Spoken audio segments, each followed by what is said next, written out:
Hi, I'm Duane DeFreese, Executive Director of the IRL Council and the Indian River Lagoon National Estuary Program.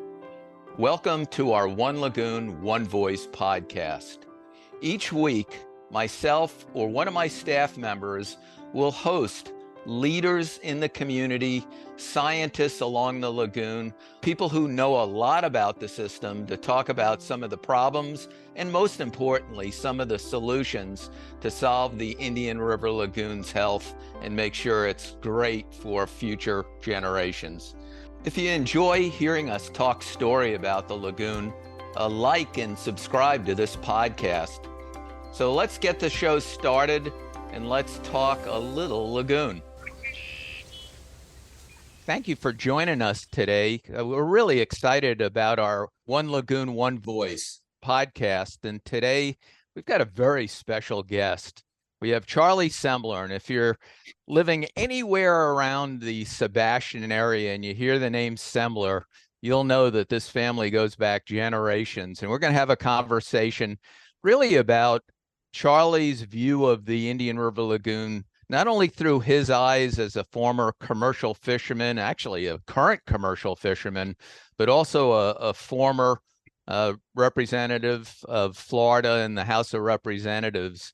And we're going to have a great conversation about, looking back at the lagoon through his eyes of his father and grandfather, but also talking about our current situation, the role of aquaculture, the future of commercial fishing, and we'll get some really cool insights from Charlie's life because he's lived his life on the lagoon. So Charlie, thanks for joining us. I hope we didn't take you away from, the boat and the water, but really appreciate you spending some time with us today. Thanks for having us. I always have time for you, Duane, always. So y'all do a great job, and wherever I can help spread the word a little bit, be glad to.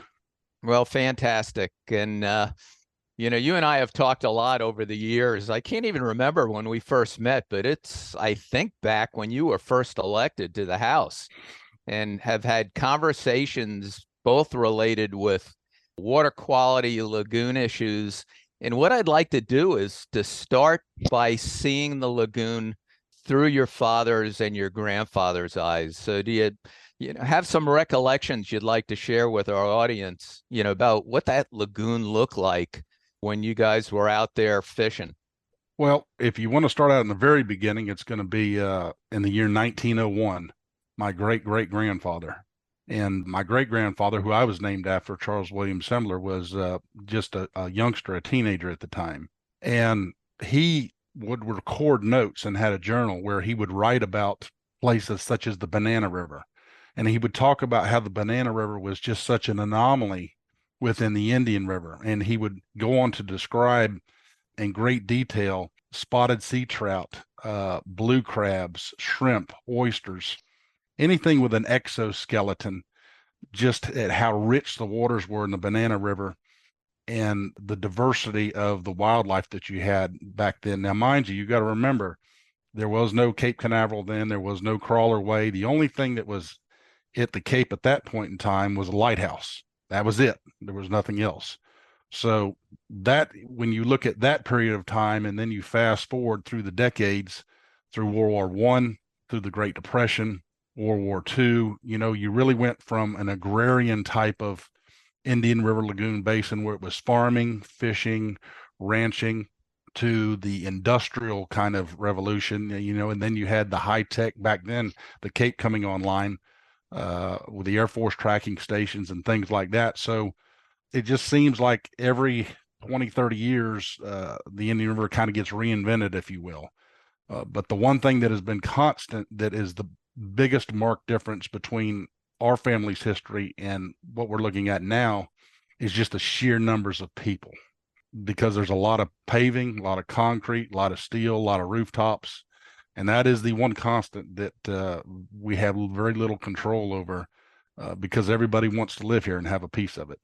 So most of the old days, if you will, and post-World War II was probably like the heydays. You had families that for the first time had conditioned air. They called it conditioned air or bought air. It wasn't air conditioned. The family station wagon. kind of that modern post-World War II area during the 50s and the 60s. And that was really when I would say the Indian River really got its first exposure nationwide, predominantly through Field and Stream magazines. And the articles that became really popular, writing specifically about the fin fishery in the Indian River, that was really one of the beginnings when it was quote unquote discovered, if you will, during those periods of time. Yeah, at my, young age, I remember Field and Stream. That was kind of the connection to the outdoors. Even though I grew up in New York, we were hunting and we were fishing, and my dad, who was from Indiana, came off a farm, wanted to make sure we knew the outdoors. So when you go back, great great grandfather through your kind of family tree, it was all wild capture back in those days. There was nobody farming fish or clams in aquaculture. It's really aquaculture today. A lot of what we're doing is on land in tanks, but back in the day, it was all wild harvest, wasn't it? Back in the day, it was all wild harvest, and it was really a combination of two things. There was subsistence farming and fishing, and then anything extra from the farming and fishing went towards making a living, trading goods, dry goods, fresh meat, fresh fish, and supplies, and the commerce and how that happened. And most of it back then, it started with steamships. We were right there on the tail end of the steamships. And then when the railroad came along, Henry Flagler's railroad, that just opened up the whole East Coast. But even at that, this was prior to any refrigeration. Most of the fish were salted or either smoked and packed in barrels. You had things such as turtles that were shipped live. So it really was kind of the tail end, if you will, of what folks refer to as the hunter-gatherer kind of century, the 1800s and then the early 1900s. So, you got up every morning and basically it was an eat what you kill system. You had to go to work and you had to provide for your family that day. And that meant you better be catching something, farming something, making something happen. So when did you start fishing yourself as a young kid? That I can remember was really kind of the late 60s, early 70s, when things were still, I refer to it still as the good old days. You didn't have the population explosion that you had that really kind of started in the late 80s and the 90s. But predominantly everything back then, especially through the late 60s, the 70s, and the early part of the 80s, the Indian River, if you look at the little fishing towns or villages from Oak Hill, Titusville, Melbourne, Palm Bay area, but in particular, Grant, Valkyria, Micco, Sebastian, those were really the anchor small town fishing communities. And you had hundreds of families that lived in these different communities that caught everything from finfish to shellfish to shrimp, oysters. In some places like the Cape and Sebastian, you had offshore fisheries that were developing, both pelagic species, Spanish mackerel, kingfish, but also bottom fish as well, grouper and snapper. And during that period of time, there was no GPS. Yeah. GPS didn't exist. There was no cell phone. When we started as young boys, what we used to call dead reckon. And dead reckon was where you would triangulate and you would line up either a tree or someone's home or something on the land, and you would take a triangulation and basically triangulate that to pick a point either in the river or offshore of the beach to be able to find your particular spot. It was usually a broken bottom piece of reef or something like that. And then we were taught by my grandfather, we had a watch, you had a compass, you had a fathom line, and if your tachometer was working on the boat, you would try to keep it on a certain tachometer. So when you broke the inlet and you left the inlet headed east, paying attention was drilled in you from the time you were 5 or 6 years old, because paying attention would keep you alive. And you weren't dependent on 911 or a phone, or if they say, let's just Google it. I mean, you were on your own.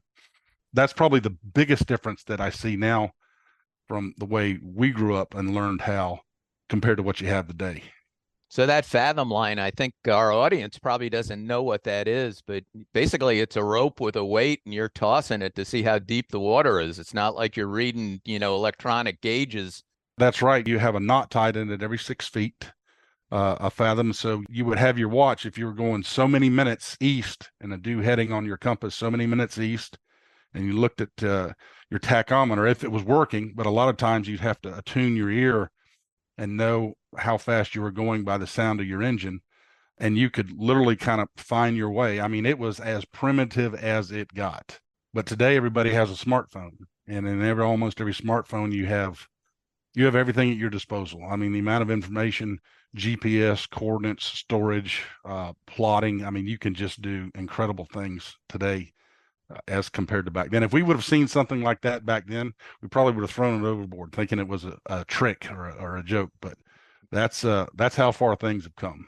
Yeah, no question. I want to go back to the fisheries because I came into Florida in 78, but actually visited when I was a young kid. My dad loved coming down to Florida. So I remember seeing the Indian River Lagoon and the massive amount of citrus in the 60s. And just since I've lived here, so 78 to now, the fisheries have changed dramatically. And so, when we're looking back at your early fishing, commercial fishing career, and especially your fathers and grandfathers and great grandfathers, you guys were basically fishing what the lagoon gave you, right? And then you'd market, you were targeting when you could. But if you happen to get into a bunch of Spanish mackerel offshore, that's what you were bringing to the fish houses. So you were reacting to the opportunities more than specializing on certain targeted fish. Is that right? That's correct. Everything really in those days, it was very much seasonal, almost like anything in agriculture, but fishing in particular, it was very much seasonal. In other words, you had roe mullet season. You had, kingfish and mackerel would migrate down the coast in the later fall, early part of the early winter. And the thing about the Indian River and in this area, there was always something to fish or to catch or to harvest year round. There was that much of a biomass of different fisheries, shellfish, both inshore, offshore. There was always something, as long as you were willing to work hard, there was always an opportunity there for you to go and make a weekly paycheck. The difference is back then, everything was done manually, extreme hard manual labor. You didn't have modern hydraulics like you do now. You didn't have the electronics like you do now. You didn't have the outboard engines and the larger outboard engines where they have outboard engines now that you can get to some of those old fishing grounds in 15 minutes. In the old days, that was an hour and 20 hour and 30-minute trip. So all of that technology, as good as it was and made life easier, it all came at a cost, because if you're more efficient and then you get more people in the fishery, it's a finite resource, and everybody's competing for what's there. So it was a double-edged sword. And as people continued to move to Florida, the recreational fishery developed bigger and stronger, and obviously that's another huge user group that you inserted into all the harvesting that was going on. So it's nothing new to Florida. It's going to continue to be an issue. You've got just a limited resource, and you've got 1,000 people a day moving to Florida, and everybody wants to be in the water, and everybody wants to catch a fish. So it's going to continue to be a challenge to how do you try to stay equal or stay ahead of the demand. And the only way that you're going to be able to do that is not depend on natural fisheries, but you're going to have to start depending on how can we enhance stocks, clams, oysters, not only for water purification and natural biological filtration, but what can we do as far as providing substrate and habitat and restore habitat in some of these places like it used to be, so you can broaden that footprint, if you will, of finfish in particular, where they've got the habitat and they've got the place that they can stay here and then they can raise here. It's no easy answer to it, but there are definitely things out there that can be done in addition to everything else that's being done. Muck removal, the seagrass replanting program, the clams and oysters and the replanting of that's all those things are kind of well underway, but but there's a big void and a big place for finfish restoration and habitat with structure that still needs to be looked at pretty hard and really taken to the next level. No, I've seen that in Rhode Island. When I was in school at University of Rhode Island, I don't remember seeing an oyster fishery. It was clams, scallops, mussels, dragging offshore. And once they cleaned up those southern coastal ponds, University of Rhode Island started growing oysters. And now you go up there and they've got a different variety for almost every coastal pond. You got a Stonington variety, and you can do a whole restaurant run trying different oysters. You think we have that possibility? I mean, is that something we can get to here where we've got, and you and I are sitting in the old schoolhouse in Sebastian, less than a quarter of a mile was where your working waterfront was, and, where your the Sembler fish houses were. Can we get back to those working waterfronts using both our technologies and all the work and money we're spending cleaning up the water and taking care of the plumbing problems on land? So are you optimistic about the future? Well, I think there's definitely some potential, but farming even on the uplands is hard enough. Farming in the Indian River and that aquatic environment changes everything, and it changes in the snap of a finger from day to day. If you're not dealing with hypersaline conditions, you're not dealing with oyster drills, sponge bores, excessive redfish, black drum, all sorts of predators that you have to be able to deal with. All the things that are thrown at you on an aquaculture farm, very, very few, if any, are complications that you have brought on yourself from being a poor farmer. But for those young folks that are there, about 50% of being a successful farmer is just observation, being able to look at something, being able to look at the water, know when things are changing. In other words, staying ahead of the problem when you see something developing. And that's not like I'm just going to take a spin out to the shellfish beds and look at them once a week or once every 2 weeks. I mean, it's like farming, like dairy farming. It's day in and day out and day in and day out and no days off, wet, cold, no matter what it is. So I tell you that to tell you just that in itself is going to limit the amount of people that want to participate in something like that, because you really got to like outside and want to be in some miserable conditions to be a farmer. But I think in addition to that, the one untapped place that I think that has the most potential that I see at this point is to take those farming principles that we and others have developed over the last couple of decades and fine tune them and be able to start to use those and transfer some of those basic principles over into how can we create habitat and how can we create man-made structures and how can we take things out of the waste stream, like clean rubble and things like that. And how can we do that to basically mimic using those best management practices that are all based on farming, and do demonstration projects and be able to do substructure projects where the application is a little different in the outcome because you're creating something that's going to be permanent. Not that you're harvesting any off of it, but what you're doing is you're creating the building blocks, if you will, right from the zooplankton right on up to the food chain for porpoises that are going to run game fish and trout and things like that in some of these areas. The reason I say that is that allows the farmer, because most farmers don't just do one crop, they do multiple crops, and everything is seasonal. But that would allow those folks to keep a foot in it, if you will, to be able to maintain their farm, but also supplement their income where they could start doing more restoration work. And most of that's going to be done for, either cities and counties and government water management districts, things like that, where you're starting to develop more of these public-private little partnerships, and allowing those people to stay on the water. That may just be the edge that they need to be able to stay in farming. Even like our farm, there's years when we go backwards. So all the other interests that we have, supplement that on a lot of years. And that I think is the biggest place where there's potential, untapped potential, that you can take these folks that are on the water and really be putting them and maximizing their efforts where they could be doing different different types of farming, although principles are the same. The outcomes are a little bit different.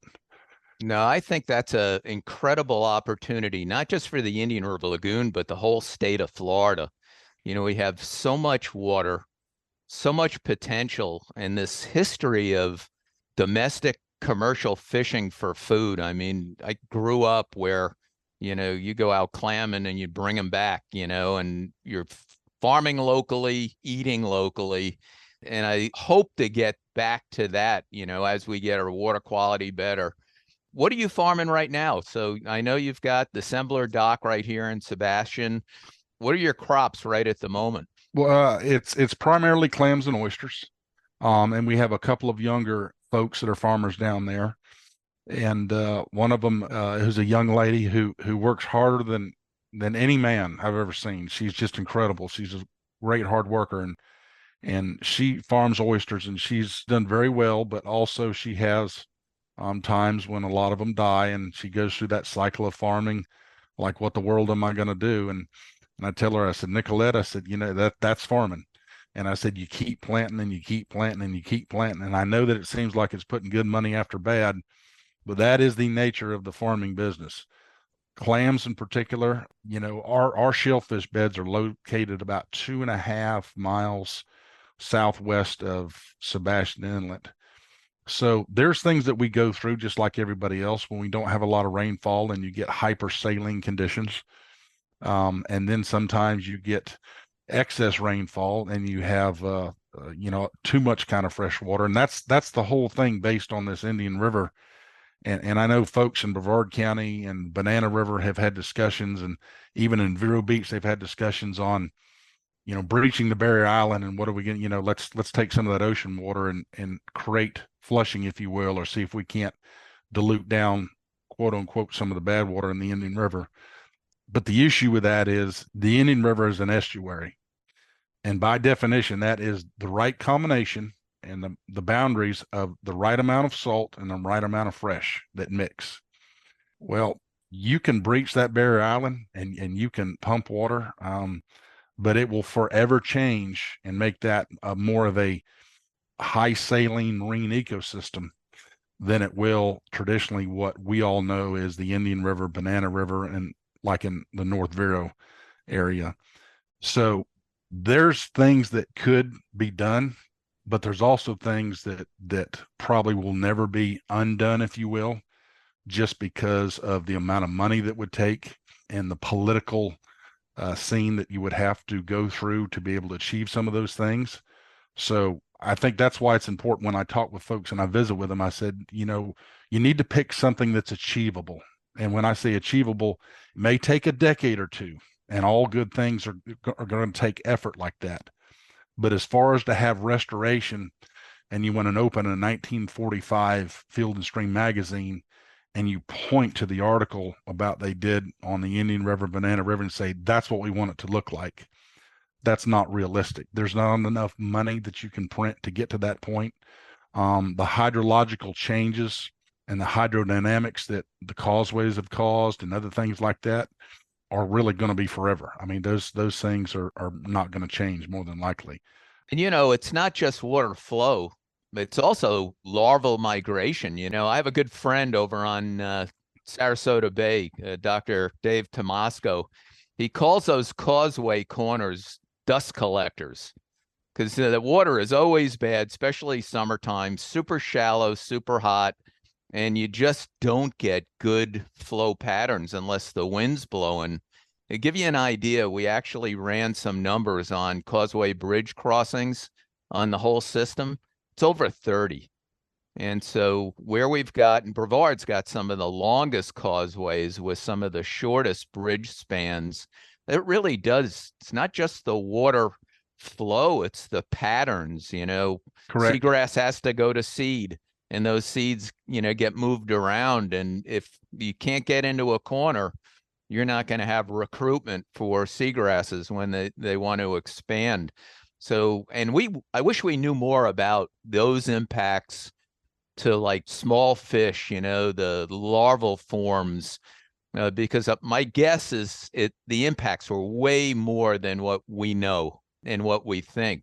but we just weren't studying it at the levels 15, 20 years ago to know the condition before and the condition after. I want to turn the corner a little bit because you told me a story a couple of weeks ago, and I remember looking at the old pictures of the big stringers of fish back in the early 1900s, and I had in my mind what I thought productivity was for the Indian River Lagoon with finfish. But do you recall you told me a story about how many fish you filleted in your commercial fishing career? And share that with our listeners, because that to me is really an example of how prolific and productive this system was in not only with shellfish, but also finfish. Back as a young fella, that's one thing about growing up in a farming and fishing family is no job is beneath you. And I think that the parents and grandparents and the elders took great joy when they could assign you the nastiest, hardest job that there is. And I was the oldest of the brothers and the boys, so obviously I got to go first. We would have, back in the day, all of the fish that came in the Indian River and came through our fish house, everything was gutted. You had air freight, but you didn't have the modern air freight and refrigeration like you do today. You can order something today at 2 o'clock and tomorrow morning at 9 o'clock, it's sitting in your front door. And that wasn't always the case. We had to put it either on the trucks, which took 3 to 4 days to get to New York, where the primary market was in the Northeast. So everything had to be gutted. And that was one of my first jobs. My father would pull up a fish box, he'd turn it over, put a piece of plywood on it, and I'd stand there at the gutting table. He would put a glove on my left hand. I was right-handed, and he said, "Now pay attention." Probably violated, I don't know how many child labor laws at that point in time, but that's what farming families did and children did. So, I mean, I literally have gutted in my time and cleaned and dressed and headed in the whole 9 yards. I mean, over the years, probably into the hundreds of thousands, if not millions. And every morning in the fish house, as the fishermen would bring them in, and they could be coming from Pineda to the Cape to South and Fort Pierce. And there was hundreds of fishermen that fished for my family at one time, all small net fishermen and hook and liners. But gutting everything, I mean, there was basically the morning ritual. So basically, we got a system that's changed dramatically from when you were young and working the water. Completely and totally. I'm going to turn a little bit because I got to ask this question.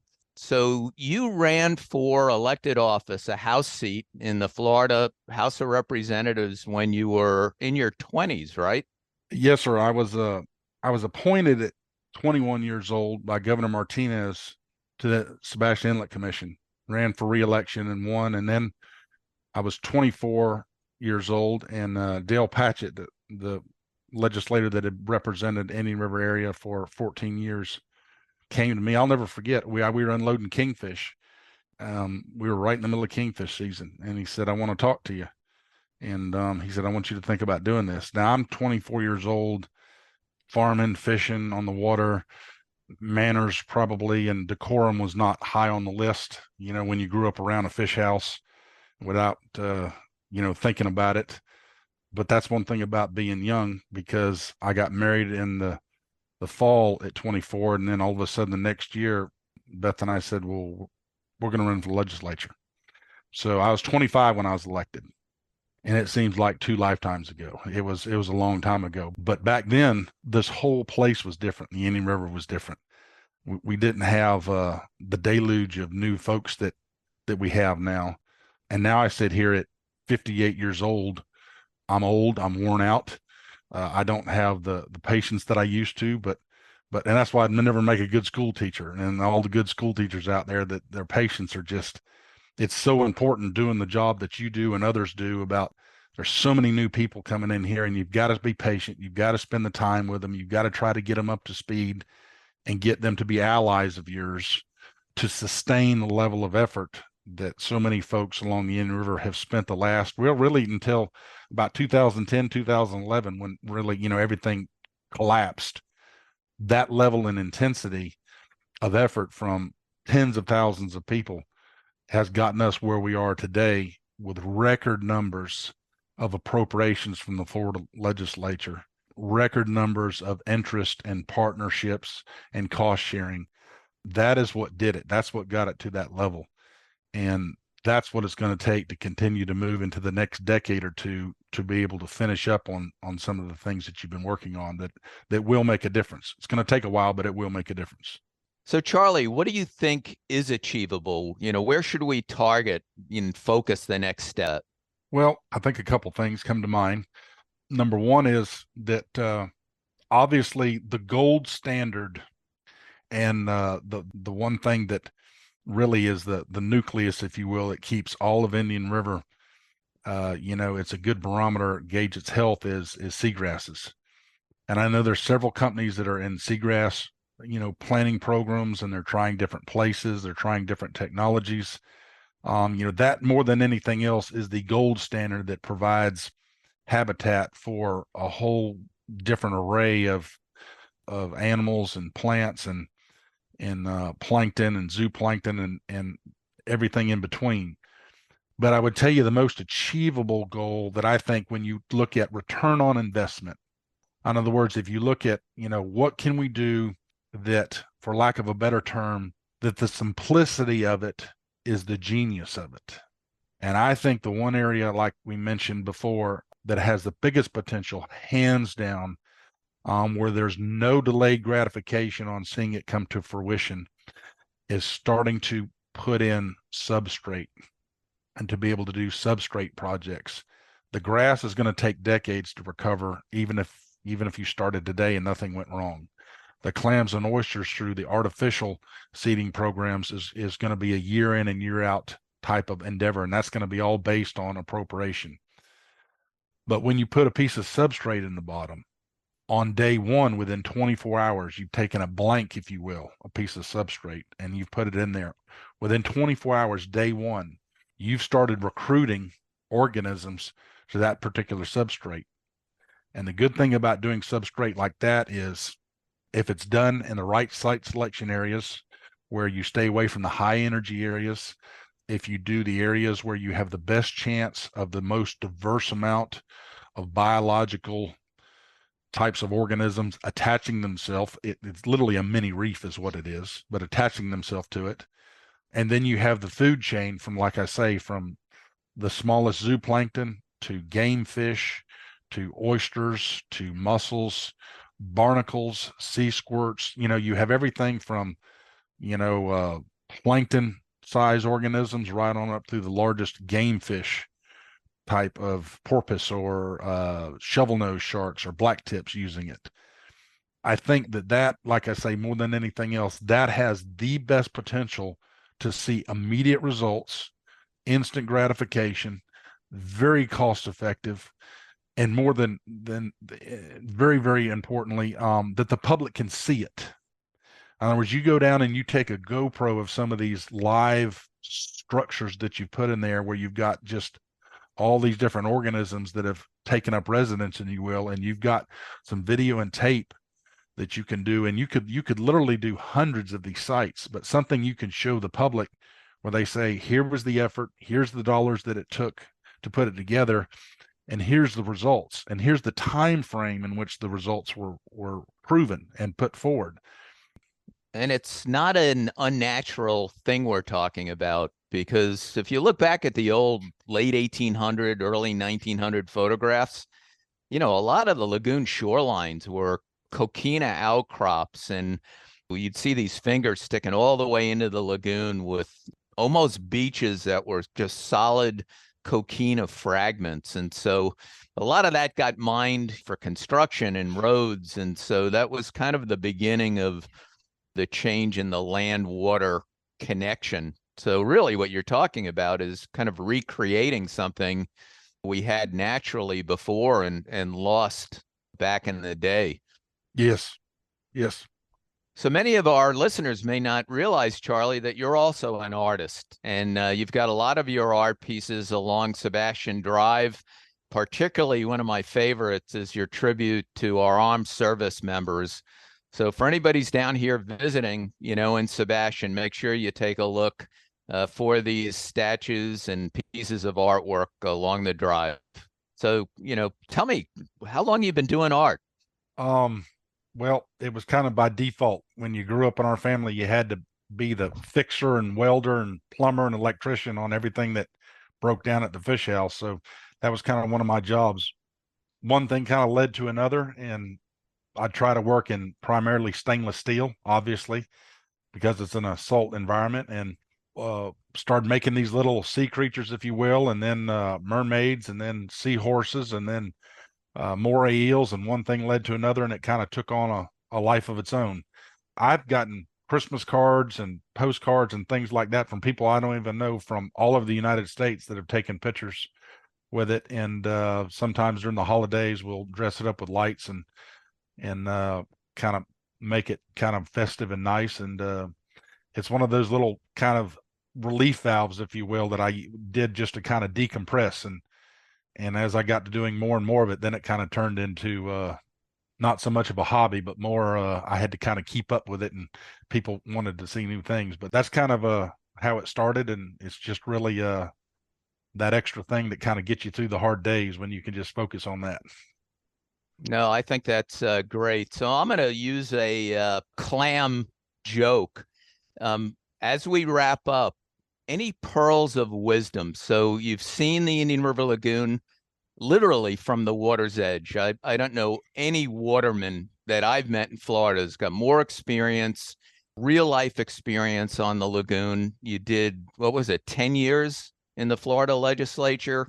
10 years, yes, sir. Building policy, making some really great appropriations, including the Sebastian Inlet Fishing Museum. I think you and Senator Pruitt, that was one of your big projects. But how about a pearl of wisdom for the future? Are you optimistic that we can get this job done? I know the governor just put a historic $100 million on the table for the Indian River Lagoon just a week ago. But what do you see in our future? Well, there's literally dozens, if not hundreds, of different issues that all affect the Indian River and the goals that counties and cities in the water management districts are all trying to achieve. But the one thing that I would tell you is probably one of the most important things, that this is from your average citizen to your fishermen, to your county commissioners, to your city council members, but in particular to your legislative members. And that is developing personal relationships with the policymakers in particular. I can't express to you enough the importance of having a good personal relationship with members of your legislature. That is the most valuable currency that you will ever build and accumulate on getting projects done. And I say that because I've been there and I've done it and I've seen it happen. And at least in my time, it worked well for us. When you have members of like your organization and the cities and the counties that are working hand in glove with your legislative members, it makes a huge difference, number one, in appropriations and continuing funding, but it also makes a huge difference in moving projects along where they don't get bogged down in red tape, or they don't get put on a file cabinet or a desk drawer and they get forgotten about. Nothing moves the system along and breaks red tape like members of the legislature. With all due respect to the counties and the cities, and they do a great job and they assign staff and they do what they can, but nothing gets the attention, not only from the appropriators and the regulators, like members of the legislature. And I can't encourage folks enough to establish those personal relationships with those folks if they're willing to spend time with you. And the most of them that I know, and I still try to stay plugged into some of them, they're very good about sharing their time. There's a lot of demands on their time. There's a lot of different issues facing Florida. But the only way that you're going to sustain, like I say, the level of effort that everybody's gotten thus far is continuing to develop those relationships and continuing to be on their radar and continuing to have the cities and the counties with short-term projects, medium-term projects, long-term projects. So when the day comes up or the appropriation comes up, say, hey, do you have anything in this area, this area, this area? County and city folks or water management district folks can go pull it off the shelf. Here's a plan for a project. It's been vetted. It's been peer reviewed. Keep it refreshed every year. and be able to hand it to that legislator, so you're not saying, well, we'll get back with you and we'll try to come up with something. Because the one thing, just real quickly, Duane, the one thing that works against us on projects like this, especially me and you and others who are kind of, we're getting towards the back quarter of our life, is time. And time works against it. We can't stop it. We can't slow it down. It's not going to wait for anybody. And that time, I can't tell you how invaluable it is not to waste it. I mean, not waste one day of it. And that's why when you're selecting people and you're putting them in office and you're talking with folks and trying to rally support, it's important that whoever you put in there and you're dealing with to move these projects along, that they understand that time is, it's a sacred, valuable part of getting things done. And you can't let a day go by without pushing on it and keeping it going, because the minute you let up, it just has a tendency to kind of go by the wayside. Yeah, and the Indian River Lagoon doesn't have time either. So it's not just your and my time, but all the science shows the longer you go down the wrong path on an ecosystem, the harder it is to get that flywheel turned back to where you want it. So I want to really thank you for your time, for your insights, and for talking story. I mean, we could go on, you and I, for hours talking about different things for the lagoon, but your work on the lagoon, your service to our community is deeply, deeply appreciated. And I'm looking forward to getting on the water with you. And every time I'm with you, I learn something. So thank you so much for your time. Well, thank you for having me. And I look forward to getting out there, and I'll share a few of the old pirate stories we can't talk about on the air, but I think you'll find them interesting. That's great. Well, thank you all for listening. If you enjoy these discussions about the Indian River Lagoon, please like and subscribe to this podcast. To learn more about the Indian River Lagoon National Estuary Program, how you can get involved in volunteer opportunities, learn tips on living lagoon friendly, or to support lagoon restoration by purchasing a license plate or volunteering your time, visit us at onelagoon.org. The new news is we've got new artwork for the Indian River Lagoon license plate. If you go online at DVM, you can check it out. We haven't lost the snook, but I think you're all going to really love the plate. Most important is the dollars that go to plate sales in each of the counties stay within those counties to move projects through the National Estuary Program. To stay informed about lagoon news and upcoming events, follow us on Facebook, Twitter, Instagram, and they're all at One Lagoon.